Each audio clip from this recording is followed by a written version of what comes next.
चाणक्य नीति। स्त्री की सबसे बड़ी ताकत क्या होती है?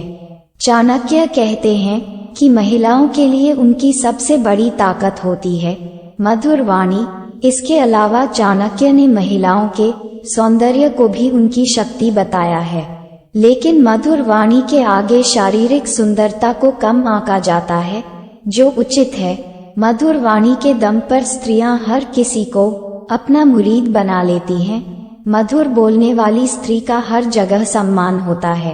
स्त्री का ये गुण कुल का मान बढ़ाता है और इस शक्ति की बदौलत घर की कई पीढ़ियों को अच्छे संस्कार मिलते हैं। चाणक्य के अनुसार ब्राह्मण का ज्ञान ही उसकी सबसे बड़ी ताकत और पूंजी है।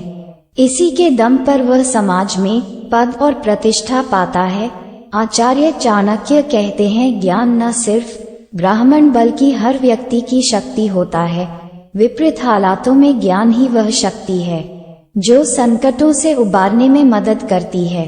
राजा की ताकत। राजा का लंबे समय तक सत्ता में रहना उसके सुएं के बाहुबल पर निर्भर करता है। राजा के पास तमाम मंत्री संतरी होते हैं, बावजूद इसके अगर राजा दुर्बल है तो वह ज्यादा दिन तक राजगद्दी पर नहीं टिक सकता। राजा स्वयं शक्तिशाली होगा तो अपने शासन को भी ठीक तरीके से चला पाएगा।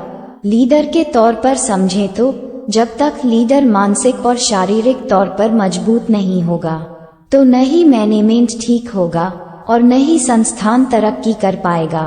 आचार्य चाणक्य कहते हैं कि पुरुषों की तुलना में महिलाएं ज्यादा हिम्मती होती हैं।